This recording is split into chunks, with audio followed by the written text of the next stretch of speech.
नमस्कार, आप देख रहे हैं 5 का पंच। आपके साथ मैं हूं चारुल शर्मा। कैबिनेट मंत्री किरोड़ी लाल मीणा ने पिछली गहलोत सरकार में हुए पेपर लीक मामले में एक लेटर बम फोड़ दिया है, जिसकी गूंज राजस्थान विधानसभा तक सुनाई दी। जयपुर में मंत्री किरोड़ी लाल मीणा ने सीएम भजनलाल शर्मा को लेटर लिखकर बड़े मगरमच्छों पर कार्रवाई करने की मांग की। मामले की पूरी तह तक जांच कराने की मांग की है। मंत्री किरोड़ी लाल मीणा ने यह दावा किया है कि उन्होंने 7 जनवरी को सेंट्रल जेल दौरा कर पेपर लीक के आरोपी बाबूलाल कटारा से मुलाकात की और इस दौरान कटारा ने कई बड़े मगरमच्छों के नाम भी उजागर किए हैं। पत्र में आरपीएससी सदस्य रहे शिव सिंह राठौड़, दीपक उप्रेती, संजय श्रोत्रिय के नाम शामिल हैं। मंत्री किरोड़ी लाल मीणा ने यह दावा किया है कि बाबूलाल कटारा ने सिस्टम का पार्ट बने बड़े आरोपियों को पेपर लीक प्रकरण में शामिल बताया है और ये ऐसे आरोपी हैं जो सलाखों के पीछे भी नहीं है, यानी सलाखों से बाहर है। इसी मुद्दे पर अब सियासत गर्मा गई है, क्योंकि 2021 में पिछली कांग्रेस सरकार के दौरान आरएएस भर्ती परीक्षा से लेकर एसआई भर्ती परीक्षा तक में पेपर लीक और गड़बड़ियों की गूंज एक बार फिर से उठी है। संसदीय कार्य मंत्री जोगाराम पटेल ने कहा कि पिछली कांग्रेस सरकार में पूरे 5 साल ही भ्रष्टाचार चरम पर था और कुर्सी की खींचतान थी। दूसरी तरफ कांग्रेस नेताओं ने भी सियासी पलटवार किया। नेता प्रतिपक्ष टीकाराम जूली ने आरोप लगाया कि पेपर लीक मामले में कमजोर पैरवी के कारण बाबूलाल कटारा को राहत मिली है, जबकि पिछली सरकार ने कार्रवाई की थी। कृषि मंत्री किरोड़ी लाल मीणा के बयान और सरकार की स्थिति में विरोधाभास नजर आ रहा है। कांग्रेस के मुख्य सचेतक रफीक खान ने कहा कि मौजूदा सरकार की ढीली पैरवी की वजह से बाबूलाल कटारा को सुप्रीम कोर्ट से जमानत मिली। इन्होंने कुछ नहीं किया है, सिर्फ बातें ही बातें की हैं, जबकि कार्रवाई हमने की, उसे पकड़ा हमने। सवाल उठता है कि पेपर लीक का दंश झेल रहे युवाओं पर खालिस सियासत क्यों? बड़े घोटालेबाजों पर कब एक्शन होगा, उन्हें कब पकड़ा जाएगा? क्या बाबूलाल कटारा अब सरकारी गवाह बनाए जाएंगे? जिन आरोपियों के नाम कटारा ने लिए उन पर शिकंजा कसा जाएगा? केवल ऑफिसर और पदाधिकारी ही इस खेल में शामिल थे या खेल ऊपर तक था? 5 का पंच में इसी मुद्दा पर आज हम चर्चा करेंगे, लेकिन उससे पहले देखिए ये रिपोर्ट।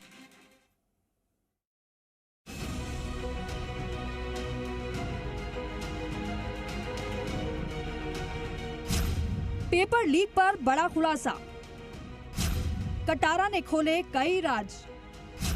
किरोड़ी लाल मीणा ने कटारा से की मुलाकात।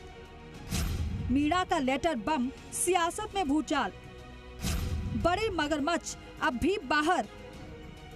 राजस्थान में भर्ती परीक्षाओं में पेपर लीक और धांधली के मामलों ने एक बार फिर सियासी भूचाल ला दिया है। जेल में बंद राजस्थान लोक सेवा आयोग के पूर्व सदस्य बाबूलाल कटारा से कैबिनेट मंत्री किरोड़ी लाल मीणा की मुलाकात के बाद बड़ा खुलासा सामने आया है। कटारा ने मंत्री किरोड़ी लाल मीणा के आगे कई नाम उजागर किए जो पेपर लीक में शामिल हैं, लेकिन अभी भी बाहर हैं। इस मामले की जांच कराने की मांग मंत्री किरोड़ी लाल मीणा ने मुख्यमंत्री को पत्र लिखकर की है। आरपीएससी सदस्य रहे शिव सिंह राठौड़, दीपक उप्रेती, संजय श्रोत्रिय का नाम पत्र में शामिल है।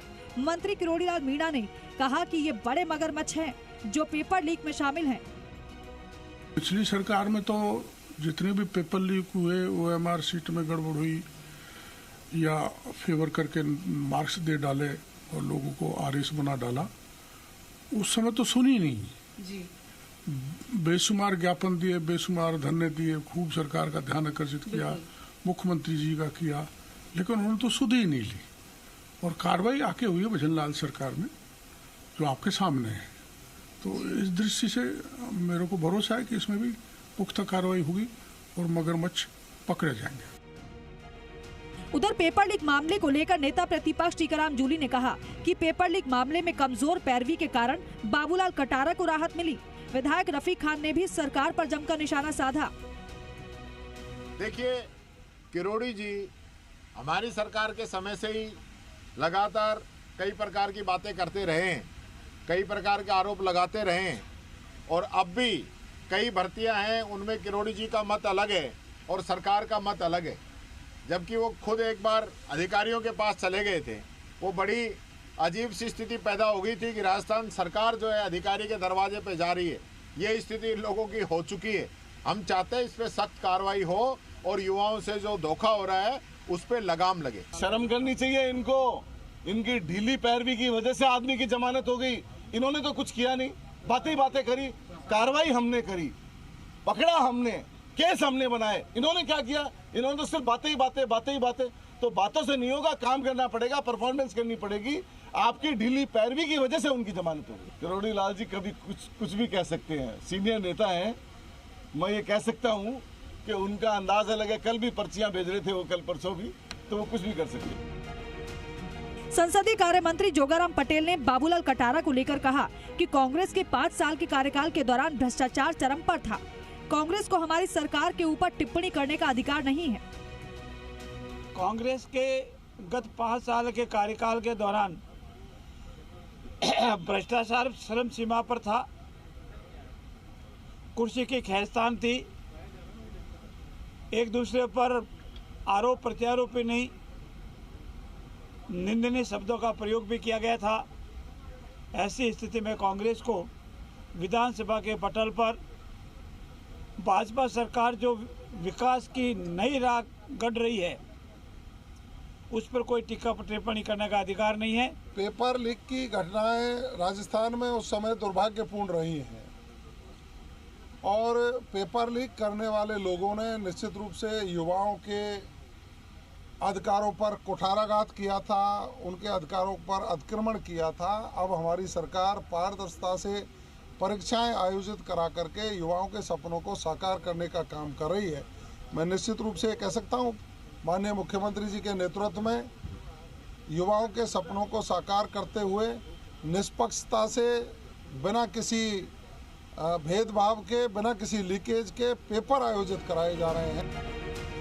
कुल मिलाकर इस खुलासे के बाद प्रदेश की राजनीति गर्मा गई है। विपक्ष इसे युवाओं के भविष्य से खिलवाड़ बता रहा है। अब देखने वाली बात होगी कि आगे क्या कुछ निकलकर इसमें सामने आता है। ब्यूरो रिपोर्ट, जी मीडिया।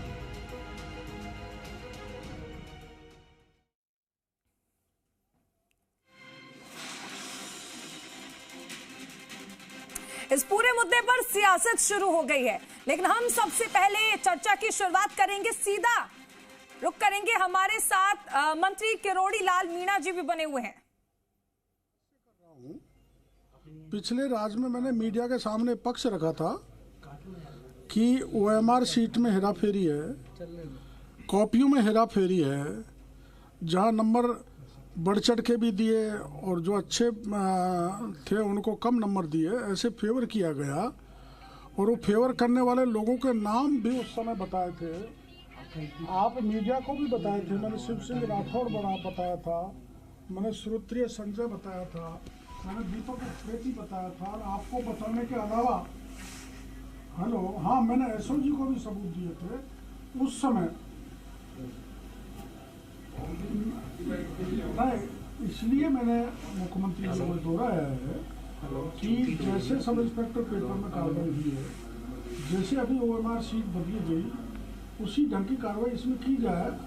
आरएस 2018-2021 के पेपर में तो सरकारें लगी हुई है। पहले तो हम उनके साथ मांग रखते थे, जाते थे, तो उठा के जेल में डाल देते थे। अब जिन्होंने गड़बड़ की है, आप जानते हो, 2 आरपीसी के मेंबर जेल में चले गए, 67 कई लोग सब इंस्पेक्टर चले गए, दूसरे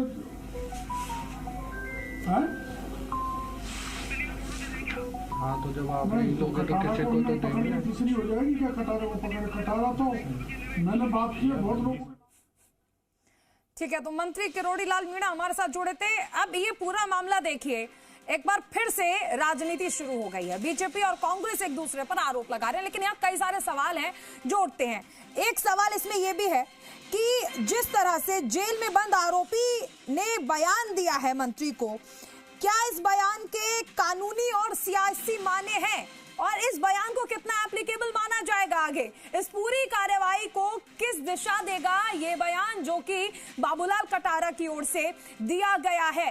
अब सबसे अहम सवाल ये भी है कि क्या अब आरपीएससी की जो चयन प्रक्रिया है उसमें बदलाव किया जाएगा ताकि कटारा जैसे और नाम दोबारा से आयोग में पैदा ना हो? और क्या सिर्फ कटारा ही ऐसा व्यक्ति था जिसके पास सारी एसओपी थी? आखिर उस पे ये एक्सेस कहां से आया? ये हर कोई जानता है कि आरपीएससी की नियुक्ति प्रक्रिया कैसे होती है। अब ये भी एक बड़ा सवाल है कि किसकी सिफारिश पर बाबूलाल कटारा जैसे व्यक्ति को रखा गया था, आयोग का सदस्य बनाया गया था, और क्या उसकी पहले पृष्ठभूमि जांची गई थी? क्या कटारा की नियुक्ति भी एक बड़ी चूक थी? साथ ही अब जिन नामों का खुलासा हुआ है उन नामों पर क्या एक्शन लिया जाएगा? मुख्यमंत्री के नाम इस बाबत लेटर भी लिखा गया है। अब ये पूरा मामला एक बार फिर से सियासत का केंद्र बन गया है। बड़े चेहरों पर एक्शन कब लिया जाएगा? क्योंकि राजनीति तो चल रही है, लेकिन सबसे अहम है जनता का हित।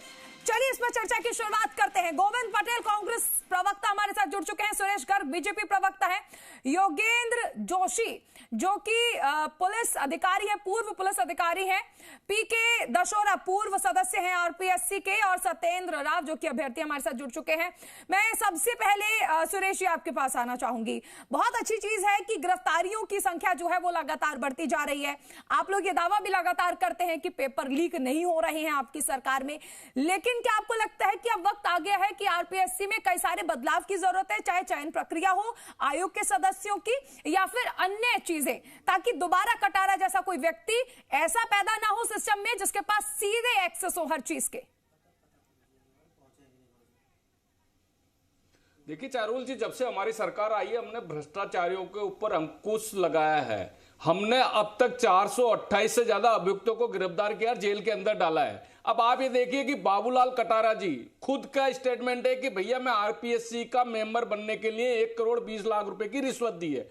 अगर ये जो आरपीएससी का मेंबर बनने के लिए 1 करोड़ 20 लाख रुपए रिश्वत देके बनता है, तो इससे चारुल जी समझ में आ सकता है कि 5 साल तक कांग्रेस की जो सरकार थी उसमें भ्रष्टाचार किस सीमा तक फैला हुआ था। क्योंकि अशोक गहलोत जी ने खुद ने कहा था कि मुझे अपनी कुर्सी बचानी है। जब अशोक गहलोत जी अपनी कुर्सी बचाने के लिए लगे रहते तो भ्रष्टाचार चरम सीमा पे फैला हुआ था राजस्थान के अंदर। चाहे 2018 का आरएएस एग्जाम हो, चाहे 2021 का आरएएस एग्जाम हो, किसी भी एग्जाम, कोई सा भी अगर आरपीएससी का या राज्य कर्मचारी आयोग का जो भी एग्जाम है, सबके सब पेपर लीक हुए। आप देखिए कि नेटबंदी होना, जबकि हमारे टाइम पे 352 एग्जाम चारुल जी हो चुकी है, एक में भी पेपर लीक नहीं हुआ, और इवन 24 लाख युवा एक साथ एग्जाम दी थी, कोई नेटबंदी नहीं हुई, शांतिपूर्वक एग्जाम हो गई। अरे भाई वही सिस्टम है, वही है। हमारी सरकार 2023 के अंदर आई थी, 15 दिसंबर 2023 को भजनलाल जी ने शपथ ली थी, मैं खाऊंगा का खाने दूंगा, और 16 दिसंबर को हमने एसओजी की में एसआईटी का गठन किया। एसआईटी निरंतर काम कर रही है, भ्रष्टाचारियों को जेल के अंदर डाल रही है, निरंतर काम कर रही है। आज किरोड़ी लाल जी ने भी जो लेटर लिखा है उससे पता लग रहा है कि देखिए कि मेंबर बाबूलाल कटारा ही नहीं, संजय चौधरी, शिव सिंह राठौर, दीपक उत्पति, मतलब पूरा के पूरा सिस्टम ही पूरा भ्रष्टाचार की चरम सीमा में भेंट चढ़ा हुआ था। तो चारुल जी बताइए, हमारी सरकार आने के बाद में निरंतर इनके खिलाफ काम कर रहे हैं और पकड़ में आ रहे हैं, चाहे छोटा हो चाहे बड़ा हो। इवन आप देखिए कि मुख्यमंत्री के पीएसओ तक को, अगर पूर्व मुख्यमंत्री का पीएसओ अगर गिरफ्तार होता है तो इसमें समझ में आता है कि कहीं न कहीं अशोक गहलोत जी की लिप्तता भी होती है। तो ये है कि भजनलाल जी की सरकार है वो निरंतर भ्रष्टाचारियों को पकड़ रही है, जेल में डाल रही है, और भी जो भी जिनके भी नाम धीरे धीरे खुलासे आते जाएंगे वो सबको हम जेल के अंदर डालेंगे। लेकिन युवाओं के साथ केवल भारतीय जनता पार्टी और हमारी सरकार खड़ी हुई है। हमने अब तक 1 लाख से ज्यादा की नियुक्तियां दे दी है, 1,44,000 की प्रक्रिया दी है, 1 लाख का पूरे साल भर का कैलेंडर जारी कर दिया। और आप देख लिए जब से हमारी सरकार आई है, युवाओं का कोई अगर आंदोलन हुआ तो बता दीजिए, जबकि 5 साल तक केवल आंदोलन होता था, युवा 18 घंटे पढ़ाई करता था, मेहनत करता था, दूसरे दिन पता लगता था कि पेपर लीक हो गया। लेकिन हमारी सरकार आने के बाद में एक भी पेपर लीक नहीं हुआ। तो ये है फर्क।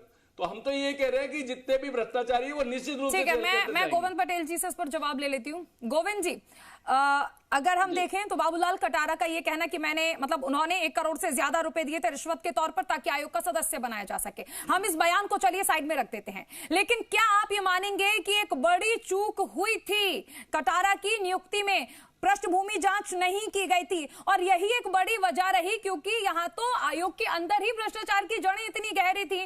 और ये कहना भी फिर गलत नहीं होगा कि जब कटारा जैसे लोगों को नियुक्त किया गया, ये एक बड़ी वजह थी जिस वजह से पेपर लीक की घटनाएं जो है वो बढ़ी थी।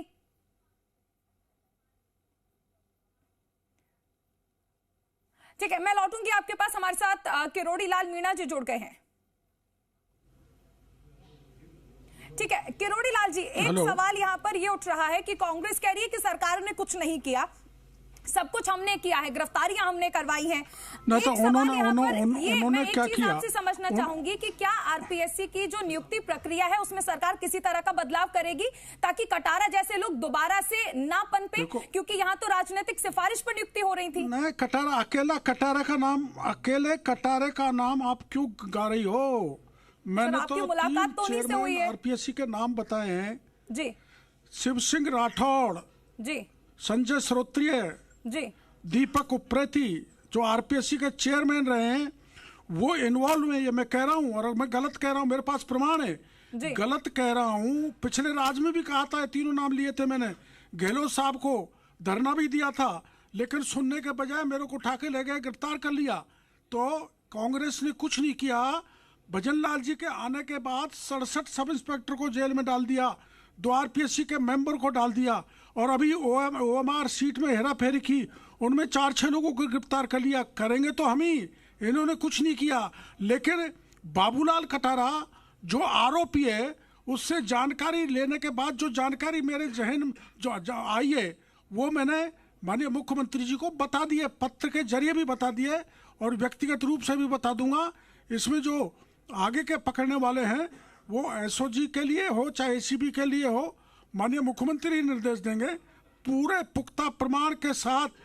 पहले मैं गत राज में, गहलोत साहब के राज में पूरे समूचे प्रमाण दे चुका हूं, मीडिया में भी दे चुका हूं, गहलोत साहब से भी मांग कर चुका हूं। लेकिन आपने कुछ दिन पहले बयान हमारे मुख्यमंत्री का सुना होगा कि ये आंच मुख्यमंत्री के बंगले तक जा रही है, पूर्व मुख्यमंत्री के बंगले तक। तो आप समझ सकते हैं कि कैसे कैसे कितने कितने बड़े लोग हैं। तो आंच जा सकती है, मुख्यमंत्री जी ने कहा है, तो इसका मतलब मगरमच्छों को भी पकड़ेंगे। ठीक है किरोड़ी लाल जी, एक चीज और मैं आपसे जानना चाहूंगी कि जो सवाल अभी मैंने कांग्रेस से भी किया था, क्या आपको लगता है कि बाबूलाल कटारा हो, दीपक उप्रेती, शिव सिंह राठौर, संजय, ये सब नाम जो हैं आयोग में सिर्फ और सिर्फ सिफारिश के तौर पर इन लोगों को रखना, यही एक बड़ी वजह रही भ्रष्टाचार की जड़ें यहीं से पनप रही थी, क्योंकि पेपर लीक की नींव तो यहीं से रख गई? और क्या आप मानेंगे कि बिना अंदरूनी मिली भगत के इतना बड़ा गड़बड़ झाला पॉसिबल था और किसी को खबर तक नहीं लगी? देखो, ये मैं नहीं कह सकता, पर आप जानते हो आरपीएससी का जो पिछले 5 साल में ढर्रा बिगड़ा जी, जो इरेगुलरिटीज हुई, जिस ढंग के नियुक्तियां की गई, वो बड़ी पक्षपातपूर्ण थी। पूरी आरपीएससी का राजनीतिकरण गहलोत सरकार ने कर दिया था। जैसे यूपीएससी में मेंबर नॉमिनेट होते हैं, उसी ढंग से आरपीएससी में मेंबर नियुक्त होने चाहिए और उसी ढंग से कैलेंडर जारी होना चाहिए। ये मेरी अब भी मांग है और पहले भी मांग थी। एक चीज और आपसे मैं जानना चाहूंगी, आपको याद होगा कांग्रेस के कार्यकाल में सचिन पायलट ने यह मुद्दा उठाया था पेपर लीक का, पदयात्रा भी की थी, लेकिन उस दौरान गहलोत सरकार ने उसे इतना ज्यादा सीरियसली नहीं लिया था। तो क्या यह मान लिया जाए कि सचिन पायलट और अशोक गहलोत के बीच जो आपसी नोकझोंक देखने को मिली, इस वजह से युवाओं का भविष्य अधर में लटक गया, इस वजह से पेपर लीक होते रहे और युवा जो है वो परेशान होते रहे? तो आपसी मिली भगत कह लें या आपसी नोकझोंक कह लें, जिस वजह से छात्रों के भविष्य पर तलवार लटकी? आप जो कह रही हो वो सही हो सकता है, लेकिन उस समय सचिन पायलट ने ये कहा था कि आरपीएससी को भंग कर दिया जाए। आरपीएससी कॉन्स्टिट्यूशनली भंग हो नहीं सकती, रीस्ट्रक्चर हो सकता है, जैसा मेरे को कानूनी जानकारी है। मैंने भी सलाह ली थी, पूछा था, इसलिए आरपीएससी यूपीएससी को भंग नहीं किया जा सकता। कोई सीरियस ऑफेंस हो जाए तो राष्ट्रपति तक वो मैटर जाता है जी। तो रीस्ट्रक्चरिंग मींस अच्छे लोग आए जो राजनीतिक दल से मिले हुए नहीं हो, पक्षपात नहीं करें, निष्पक्ष परीक्षा में कार्रवाई करें, ऐसे लोगों का आना जरूरी है। पर ये बात सही है कि पिछले राज में सर्वत्र खुल्लम खुल्ला खेल चला, आरएस सिलेक्शन का, थानेदार सिलेक्शन का, जेईई टीचर सिलेक्शन का, ये तो पूरा राजस्थान जानता है। ठीक है, एक चीज और समझना चाहेंगे अब, क्योंकि आपकी सरकार, आप लोग ये दावा करते हैं कि लगातार काम कर रही है, युवाओं को उम्मीद भी है कि आपकी सरकार पेपर लीक पर जिस तरह से कार्य कर रही है तो उनके हित में ये सब कुछ जाएगा। अब आरपीएससी में क्या कुछ बदलाव के लिए आपकी सरकार कोई योजना बनाएगी ताकि इस तरह के लोग या ऐसे लोग दोबारा से वापस आयोग में सदस्य ना बन पाए जो कि सिर्फ राजनीतिक सिफारिश पर आए हो, या फिर जिनकी वजह से भविष्य जो है वो चौपट हो जाए युवाओं का? देखो ऐसा है, ये जो आपने पूछा है, आपके जो आप सोच रही हो, जो पूछ रही हो, उसी हिसाब से मैं सोचता हूँ। और बिल्कुल इम्पार्शियल चयन होना चाहिए। चयन की प्रक्रिया कोई ऐसी होनी चाहिए जो कोई भी मेंबर या चेयरमैन किसी राजनीतिक दल से, सत्ताधारी दल हो चाहे कोई और मीन्स हो, उससे प्रभावित नहीं हो। इसके लिए मेरी समझ में मुख्यमंत्री जी विचार कर रहे हैं गंभीरता से कि किसी भी तरह से आरपीएससी के मेंबरान और आरपीएससी को प्रभावित नहीं किया जा सके। पहले तो जल्दबाजी में मन चाहे जिसको इन्होंने आरपीएससी का मेंबर बना के बैठा दिया और मन चाहे काम कराए, जिसके कारण आरपीएससी रोटन हो गई, सड़ गई, भ्रष्टाचार का अड्डा बन गया, गोपनीय शाखा तक पेपर लीक होने लग गए। अब आपने देखा होगा पिछले 2 साल से एक भी पेपर लीक नहीं हुआ। ये हमारी सरकार की विशेषता है, ये उपलब्धि है। ठीक है, अब कांग्रेस को कुछ कहना चाहेंगे, क्योंकि कांग्रेस लगातार इस चीज का क्रेडिट भी खुद पर ले रही है। वो कह रही है कि सारा काम तो हमने किया है, आप लोगों ने करा कि आपकी वजह से तो जमानत मिली। अच्छा, 67 थानेदार इन्होंने ही पकड़े हैं, आरपीएससी के मेंबरों को उन्होंने ही पकड़ा था। और जिसको पकड़ा था वो इसलिए पकड़ा था कि गहलोत साहब के खास आदमी दिनेश खोडनिया घेरे में घिर गए थे, तो गहलोत साहब ने सोचा आंच मेरे तक आएगी, इसलिए जिसको शहीद करना है कर डालो। गहलोत साहब, कांग्रेस सरकार ने एक आदिवासी मेंबर को, वो भ्रष्ट है, मैं उनकी वकालत नहीं कर रहा उस पर आरोप, उस हिसाब से उनको तो बलि का बकरा बना दिया। लेकिन मैं कांग्रेस से पूछना चाहता हूं, आपने शिव सिंह राठौड़ को क्यों छोड़ा? आपने उस जो संजय श्रुति है उसको कैसे आरपीएससी का मेंबर बना दिया, जो मुख्यमंत्री के आईजी की सिक्योरिटी का हेड था? आपने दीपक उप्रेती को कैसे चेयरमैन बना के घने लोगों को लाभ पहुंचा दिया? कांग्रेस को इस पर गंभीरता से विचार करना चाहिए। कमेंट करने से पहले, कोई विचार व्यक्त करने से पहले कांग्रेस को ये शर्म आनी चाहिए कि पूरी आरपीएससी का ढप्पा बैठाने का काम कांग्रेस ने किया है। क्या आरपीएससी के बाद कुछ और ऐसे आयोग होंगे जिन पर आप लोग एक्शन लेंगे ताकि इस तरह के मामले भविष्य में सामने ना आए? लिया ही है ना, अधीनस्थ सेवा सर्विस में जो हेरा फेरी हुई है ओएमआर सीट में, उसमें एक्शन लिया है, 4-6 लोगों को गिरफ्तार किया है और आगे करेंगे। हम किसी को नहीं बख्शेंगे, जीरो टॉलरेंस भ्रष्टाचार पर है और प्रदेश के बच्चों के भविष्य को कैसे भी बर्बाद नहीं होने देंगे। हर हालत में चाहे कितना भी स्टेक लगाना पड़े, हम राजस्थान के बच्चों के भविष्य को सुरक्षित रखेंगे। एक भी पेपर आज तक लीक नहीं हुआ। जी, मैं बस एक सवाल आखिर में आपसे करना चाहूंगी कि क्योंकि जब हम युवाओं की बात करते हैं तो युवा जब युवा तैयारी करते हैं एग्जाम्स की, एग्जाम पेपर भरते हैं, एग्जामिनेशन फॉर्म भरते हैं और लास्ट में उन्हें पता चलता था कि परीक्षा रद्द हो गई है या पेपर लीक हो गया है, ऐसे में जिन स्टूडेंट्स ने फॉर्म भरे थे, क्या कोई ऐसा प्रावधान भी रहेगा कि एटलीस्ट उन्हें फाइनेंशियल जो उनका था वो वापस मिल जाए, एग्जामिनेशन फॉर्म की फीस रही हो, या फिर क्योंकि देखिए मेंटल प्रेशर से गुजरे वो तो हम नहीं लौटा सकते हैं, लेकिन फाइनेंशियल हेल्प या एग्जामिनेशन फीस रिटर्न करना, ऐसा कुछ क्या सरकार के प्लान में है? अभी वो जवान बच्चे, देखो फीस लौटाना एक छोटी बात है, उस पर विचार किया जा सकता है, लेकिन ऐसे बच्चे परीक्षा देने जाए और उनको ये भय बना रहे कि मैं मेहनत तो इतनी कर रहा हूं लेकिन पेपर लीक हो गया तो क्या हो जाएगा, उस भ्रम को 2.25 साल में हमने समाप्त कर दिया है। अब निश्चिंत निर्बाध होकर बच्चे मेहनत करते हैं और अपना चयन पा रहे हैं। ये भजनलाल सरकार की बहुत बड़ी उपलब्धि है। जो अनिश्चितता की स्थिति गहलोत के राज में हुई थी, उसको पूरी तरह से हमने 2 साल में समाप्त कर दिया है। चलिए, बहुत शुक्रिया हमारे साथ जुड़ने के लिए। किरोड़ी लाल मीणा हमारे साथ जुड़े, जिन्होंने इस पूरे मुद्दे पर बातचीत की कि आखिर आरपीएससी में क्या बदलाव किए जाने जरूरी हैं। हमारे साथ तमाम खास मेहमान बने हुए हैं, गोविंद पटेल जी, सुरेश गर्ग जी, साथ ही योगेंद्र जोशी जी और पीके दशोरा जी, सत्येंद्र राव भी हमारे साथ बने हुए हैं। आप सभी हमारे साथ बने रहिए। एक बहुत छोटे से ब्रेक के लिए अभी हमें रुकना है, जल्द लौटेंगे। बने रहिए जी राजस्थान के साथ।